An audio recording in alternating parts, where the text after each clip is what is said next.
And then I went right back down, and as fast as I came up, I opened my eyes and I looked to my left and right, and my friends were still there, but something had happened. This is Touched by Heaven. Everyday encounters with God. Those moments when heaven and earth collide and we see God. We see His hand reaching out to us, attempting to get our attention, inviting us into a closer relationship.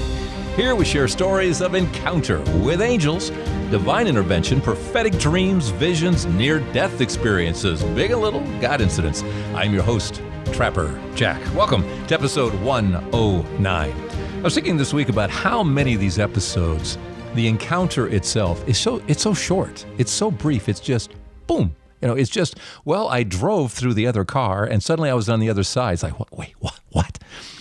Jesus appeared, said X, and then he was gone. I saw Mary, she smiled, she was gone. It's just an angel said, and it was like these brief little encounters, but not so little. Life-changing. They're life-changing. Sometimes it's an awakening, an invitation. That's what this episode is. It's an awakening of someone who is feeling a bit lost and an invitation. And Jesus says, I was just reading John chapter 15. He talks about talking to the apostles. He says, you didn't choose me, I chose you. And elsewhere in the Bible, he says the same thing. I'm seeking you before you're seeking me. And for each one of these stories, for each one of us, he has chosen how he has sought us out, is seeking us, attempting to awaken us. And each person, it's so different. All these stories are so different. They're similarities, but they're all so unique in their own way. But for Alice in this episode, it's this brief little moment, life-changing moment. And you know what it reminded me of, these brief encounters? Movie we were watching a couple of weeks back now, and I was spiritualizing the movie. I was spiritualizing it, and it's that great religious classic, Close Encounters. Yeah, with Richard Dreyfuss. Great religious movie. But if you spiritualize the movie, it actually has some interesting parallels here. Look at it this way. Richard Dreyfuss works for the power company, right, or something like that. He's out in his utility truck, and he's getting close to his encounter. He's lost. He's literally lost in the movie. He stops his truck. He's trying to get to a substation. He's got the map out. He doesn't know which way to go. People are yelling at him as they drive by, and then comes the encounter. The ever so brief encounter. The angel, shall we say, hovering above his truck, zaps him. Just a few seconds. It's just a few seconds. But in that is the awakening and the invitation. And this moment where he can't even look at mashed potatoes straight anymore, where he keeps repeating, this means something important. That is true of these touched by heaven moments. They mean something important. Jesus seeking us, awakening us, redirecting or fortifying, whatever he's up to at that moment, right? So for Alice, in this last moment in her life, it's a little bit of an invitation, because Richard Dreyfuss in the movie is so driven to find out what this is all about. And then he sees Devil's Tower, ironically called Devil's Tower in Wyoming, that flat top mountain that he's got to get to. As we spiritualize the movie, it's not the mountain he wants. He wants what's hovering above the mountain. That's your Jesus right there. That he wants more encounter. And don't we all want more encounter? But it's interesting, on the way, he's driving through fences, over pasture land. Everyone's saying, go the other way. Everyone's lying to him until he gets to the mountain. And as I say, it's not the mountain. It's Jesus hovering above the mountain that he wants to crawl inside. He's been chosen. He wants to crawl inside Jesus, and Jesus in him, as it says in John's gospel, how I am the vine, you are the branch, I'm in you, you're in me, that kind of thing. That's what he wants. He wants that kind of relationship. That's what he's looking for. And ultimately, that's what he gets. And he flies off to live out the rest of his life that way, with Jesus, right? And then ultimately, when this life is over, he goes home. And that's another part of our conversation here with Alice today, that understanding that this isn't home. This is not home. This is not the final destination. But it all begins with that awakening, that invitation, that moment. Good morning, sir. Morning, ma'am. How you doing? I'm from Oklahoma. Oh, that's right. Oklahoma. There you go. All righty then. Well, tell me a little bit about your background. What What's your faith story? I grew up Episcopal and raised in that church, in that school environment, and loved it. And had my son when I was 28 and had him baptized and raised him in that church. And we don't have an Episcopal high school here in Oklahoma City, but we have a Catholic one. So he and I both went that route. My son and I both went to the same high school. And that was part of the just what you did. And there was absolutely no feeling whatsoever for me about God. I was always searching. I was always thinking there was something wrong, that I was missing something, that I just didn't quite get it because I didn't feel what it looked like you all felt like. And I was matching my, my insides weren't matching your insides. My outsides were doing exactly the same thing you guys seem to be doing. But, you guys meaning people that seem to know God and to be joyful and to have that faith and to have the belief and be happy. And I just was missing something. So I really believe that's why what happened to me, because I kind of needed a little bump. I need a little, this is real. I am real. I am with you. And, that's all you need to know, I guess, right now, because it happened so fast. How old were you when this happened?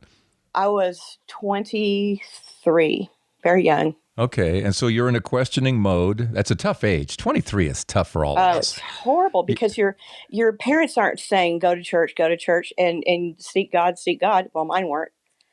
So once I was old enough to do what I wanted to do, and I was, in college, then I went every once in a while, but I was kind of relieved to not be on that quest of what am I missing, because it's a long life to live thinking there's something wrong, and Yeah. 23 is not long. It's brief, but it felt long. Well, I think at that age too. That age is, it's a huge seduction time into the world. Huge. Oh, yeah. Because, like you say, you're away from home. It's now up to you. You don't have to answer to anybody. Now it's like how deep are your roots, and they're usually very, very shallow. That's just the nature of that age, and God knows that, and God has mercy, and God sees. I always say God's looking at his DVR, and he's looking at our life beginning to end. We all have free will. We can make whatever happen, but so he knows kind of when to do what he needs to do. He gives us those signs along the way, and you got yours. I did. And before we get to that, was that the one sign in your life to this point? No, I had another experience also, but much later. I'm 56 now, Okay. And I had one about 4 years ago. Okay, well, let's go back to when you're 23 years old and in that seeking mode, and what was your brief little moment? I had just landed in California. My friend picked me up from the airport with her boyfriend, and she had promised me that we would go to the beach. I'd never been to the Pacific Ocean, and, I'm from Oklahoma, so we don't have an ocean here. And we put our feet in the water and laid down in the sand, and it was real quiet. And now that I look back, and I did not feel this at the time, but when I look back, I knew that was the moment. We all laid down on the sand, and it was dark outside, and we were quiet. We weren't talking. I had my eyes closed, and all of a sudden, I felt myself go up, like not a sucking vacuum type up, but a pull, like a magnet, pulled me up real fast, like you're on a ride at the amusement park. And then I was steady, and I heard a male telepathic voice say, "I am with you always." And then I went right back down, and as fast as I came up, and I wasn't scared. I wasn't afraid I was going to crash or anything, because it was physical, but it wasn't physical. And it was a sense. And I opened my eyes, and I looked to my left and right, and my friends were still there, real quiet. But something had happened to where it was almost like they were frozen in time, like you see on a cartoon or something that was, they didn't say a word. They didn't move. They didn't do anything. And I know I was not asleep, because I wasn't asleep. I just know I wasn't asleep. So it wasn't a dream. It really happened. And I didn't say anything about it to either of them or to her ever. But I was at Aliso Beach, which is outside of LA. It's by Laguna Niguel, And it was a place that Marcy and I would go after that, when I would go out there and visit her. So, but I never said anything to her and never asked her, was I asleep? Did I snore? Or, anything like that, because I knew it wasn't asleep. And that was how brief it was. And I never questioned its validity. What I questioned was why then, why that verse, and why so quick? And wait a minute, I have lots of questions. Why did you go away? Do you think that as you look left and right and you see them being still, did you get a sense afterwards and thinking about it that time was standing still? Yes. That you were in the midst of this moment, that you were outside time, if you will. Yes. I was somewhere else. Yeah. I was not there. I was, for the briefest second until I opened my eyes, I was up, and I was up for probably the count of 3. 1, 2, 3, and then I was back down. It was that quick. When I opened my eyes and I looked left and I saw Jim, and when I looked right and saw Marcy, it was me. It was that time. It was real then. The real beach, the real surface of the sand, and it was me, and I was there, and I was awake. You were back in time. Okay. I was back. Mm-hmm. And that voice that said again, what did it say again? I am with you always. You'll never forget those words.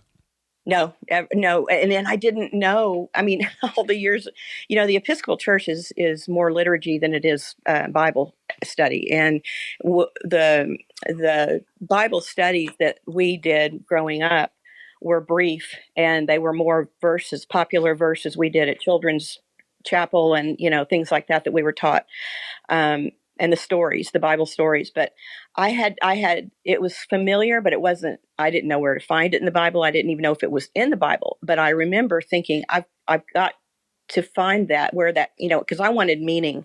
I wanted to know why that verse, of all the things God can tell a person, and the older I get, the more significant it is, because I did continue to question whether all this was just, something that man-made. Religion was man-made, spirituality was man-made, everything was man-made, and that because I had no proof and I had no evidence, even with that visit, that brief visit, it was not enough, because I kept questioning. Then why isn't he in my life? Why isn't he working? Why do I not see, feel, touch? Why does everyone else get to, but I don't? And what it was me putting up that wall, me putting up the trying to believe too much, trying to see too much and find too much. So that's a good point. Sometimes we try so hard to find him, and I do look for him every day, and I find him most days. But sometimes it's kind of a trap if you're always looking. Sometimes you're not always looking where he is. Well, or in my case, it was, why don't you just close your mouth for a minute and listen, and I'm there. So that turned out to be very, very, very true. What about the words themselves? Did you eventually find them in the Bible? Did you go looking? They're in Matthew. Don't ask me what chapter. I wrote it down for you. He makes it pretty clear. I'm always walking with you. I'll always be walking with you. Yes. And he means it. Oh yeah.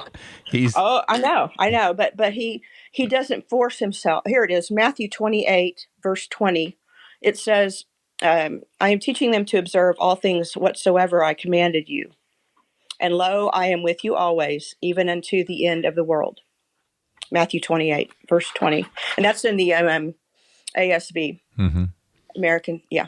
That's beautiful, isn't it? Isn't that reassuring? It is. It's so I love the always. The always was the key word for me. And I think that's what, I am with you is one thing, but I am with you always makes me, every time I question God's the reality of God, always means always. It doesn't mean on Tuesday afternoons. It means always. And I love it. When I got older and stopped searching and really had to do some life, some more life.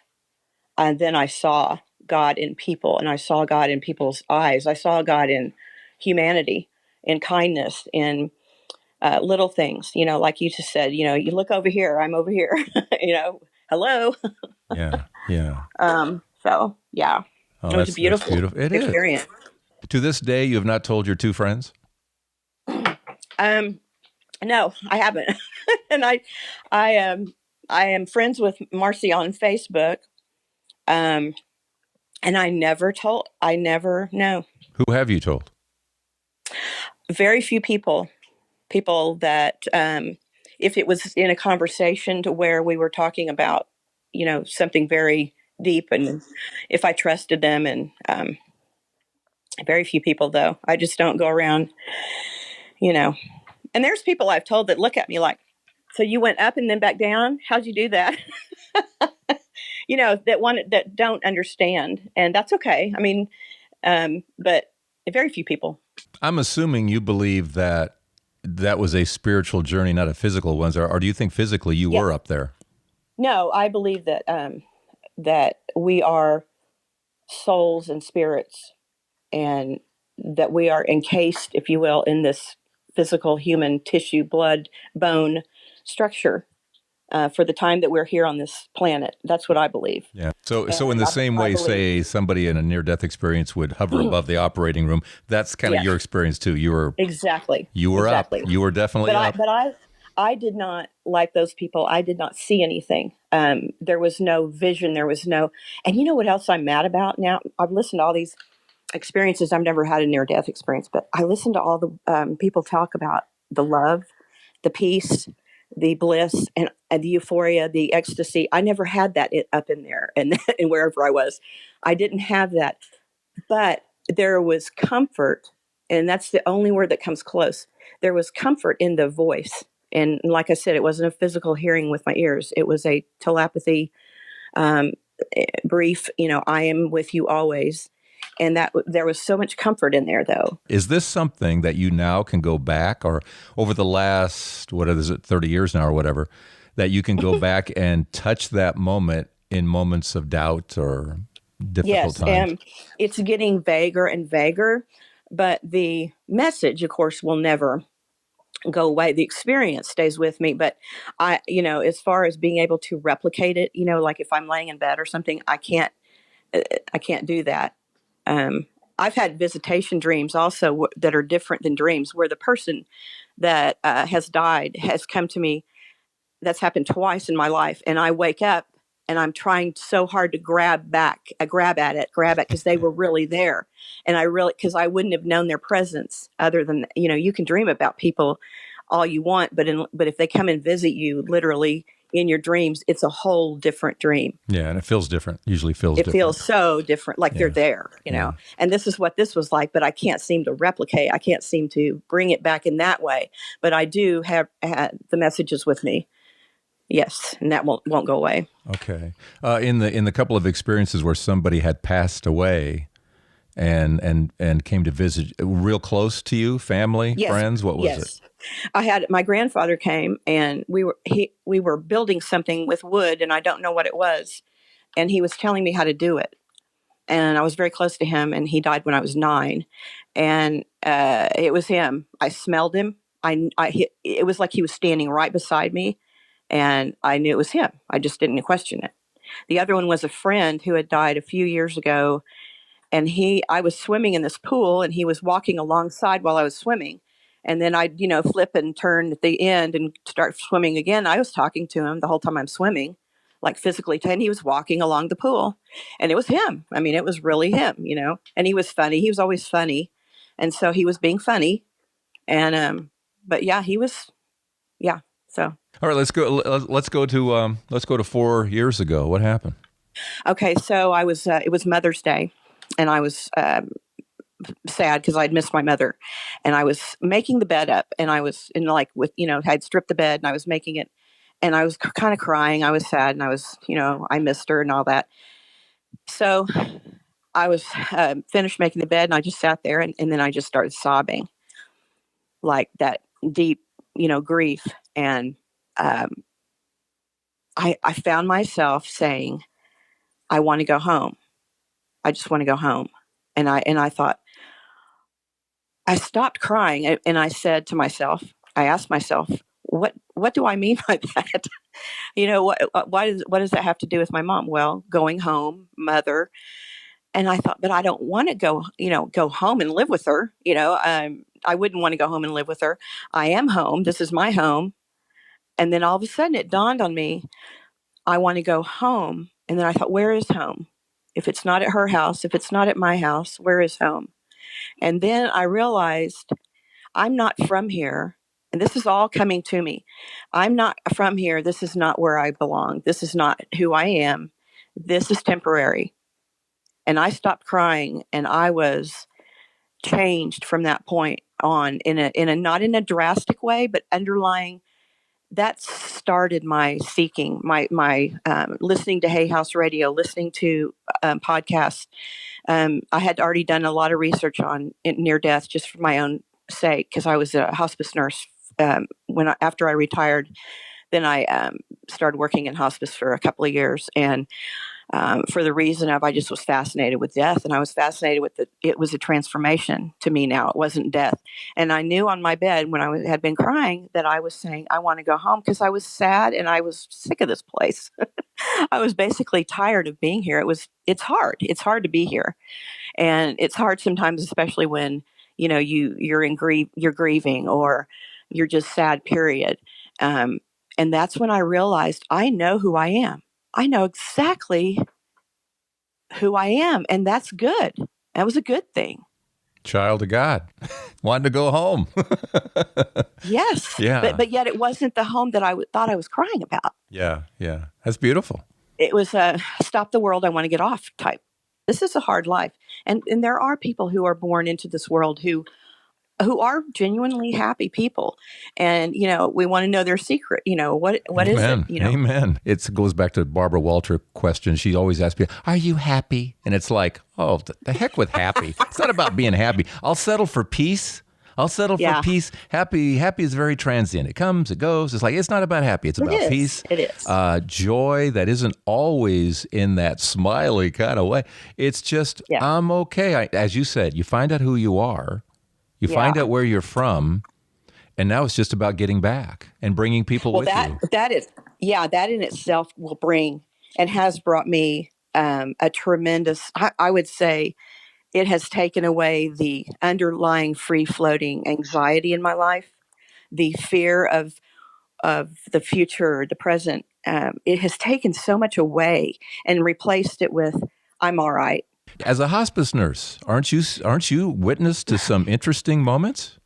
I remember I took care of one man who had Alzheimer's, and his wife would go, and I'd stay for a few hours, and he was totally gone in his mind. But he had been a real well-liked band and orchestra and chorus teacher in a high school, real big high school here in Oklahoma City. And he had worked there for years, 40 years, and was very loved. And but he had no remembrance of it, that we could tell. And he didn't know who his wife was. So one day he was sitting on his bed, and I walked in there, and he was pretty much, I had to help him walk around. Well, he was sitting up, and I had just turned a corner, and I saw the corner of my eye, saw him sit up. So I went back in there. And I said, John, are you okay? And he said, yeah, did you see that? And I knew enough to know that when the patient says, did you see that? You don't say, see what? I didn't see anything. There's nobody there. You are supposed to say, what did you see? And then let them talk. And I said, who did you see? And he said, I saw a guy just walk across. He went out the door. And I said, well, did you know him? And he said, no, I didn't. Did you see him? And I said, well, I can't see him right now. And that was the end of that. And then every once in a while that afternoon, I would catch him, just his head would just turn. He'd look over, and his eyes were following something. They had dogs, but it wasn't the dog. And I would say something. I'd say, John, I said, are you okay? Yeah, I'm just watching him. And it was always a him. And it was fascinating to me, because I knew that he saw something. And he died about 3 days later from that afternoon. He was very lucid until the last day he was alive, and then he I was was about gone. to ask you, how soon after did he pass away? Because it just sounds like They were coming to get him. yeah, the angels were coming. The angels were kind of They like, were there. yeah, yeah. Yeah, And and we, I told his wife, told Shirley about it because I knew, you're supposed to kind of clue him in on stuff like that, and I didn't know how she would take it. So it's always kind of a hard thing to. But I was the kind of person that could not just not tell her. She got teary and she said, "So he does have visitors," and I said, "Apparently there's one," and I said, and he did tell me he was wearing a red silk jacket, a windbreaker. But yeah, I told her, and she said, "Well, then he's getting ready to go. They're here." wow. So many experiences. We've had a number of people talk about experiences like that at the end of somebody's life where they're seeing something. One of the most famous ones actually was Steve Jobs. Yes. You know that one too, huh? Yes. Where he's The what? Three wows. yeah, the three wows. He's looking Three past. wows. His family's all gathered around. He's looking past him to the doorway or something, just going, "Wow!" Oh, I didn't know that. Wow, wow! I'm getting chills right now as I say it again. I know. Me too. I got chills. And it's like, what do you got over there? Angels, saints. You got the welcoming Oh. committee. You know And what he must have seen. what's interesting about this, and this goes about this just was in the readings yesterday. God doesn't see us the way we see each other. He sees our hearts. Think about King David and a man after my own heart. This is David sinned. Boy, he had some really public sins, major sins. I mean, he's getting people killed because he wants the wife and he impregnates the wife of somebody else. But God sees his heart and he becomes so sorry. He becomes so sorry for his sins. And he was so faithful to God, even despite the sins, right? And in that reading, it talks about how God does not see. He sees our heart. He sees us like nobody else. Okay, think about Steve Jobs. Steve Jobs, everybody says it. This guy was prickly. He was irritating. People, they got so bugged by him. They just, oh my God, he was so demanding. He was a jerk. And I want to use other words other than jerk. Everybody's like, what a jerk. And yet, God saw his heart. And he gets angels at the end. He gets a wow. It's like he may be going someplace a lot of us didn't think he might be headed because God sees him in ways we don't. The fact that we both got chills when we both talked about the wow, the amazement of what was going on. Yes, what he must have seen. Yeah, that was a gift. Well, and it's also a gift when I have hated somebody with everything I am for years, and when I did the whole forgiveness, it took a while, but now that's what I see is I see the heart of the person. I see God inside the person, and I have nothing but compassion and love, and I could just cry when I think about that because it's such a shift, and I don't feel the hate anymore. I remember when I did. And I feel total compassion, total empathy, total love. And that's what God does. He sees that in all of us. And for us to be able to do that here is a miracle. I didn't know I needed that. I didn't know I needed. That's fabulous. That's forgiveness. That's forgiveness. You can't do that on your own. That is that's numbs it from God, man. He just puts numbs it on something there. Oh, I know. And I awesome. needed it. And I needed it so bad. It was destroying me, not her. And this goes back again to how God sees us. He also sees all the reasons. That person that you had the issues with, they are a certain way because of things that happen in their lives. And God sees the things. And if those things had been removed, maybe they would be the nicest person in the world. So he takes all of it into account that we don't. I don't care why you're a jerk. I just know that you're a jerk. And God goes, no, you don't understand what they went through. And he does.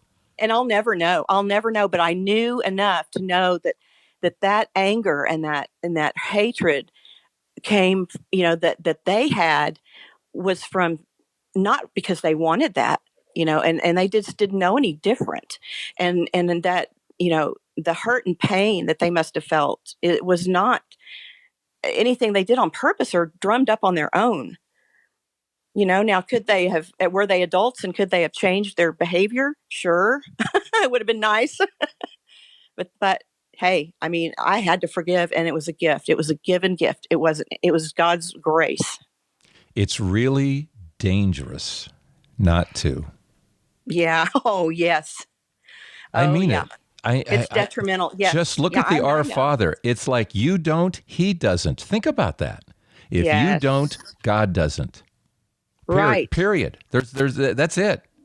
Now you think about that in your life because we all have reasons for not forgiving. We all have reasons. And here's Jesus, the role model on the cross. I don't think if I've got nails in my body pinning me to a piece of wood, the first thing on my mind is forgive them for they know not what No. they do. We read that and go, oh, isn't that? No, you don't understand. He's been nailed to a cross and he's saying that. Not only that, this is what strikes me.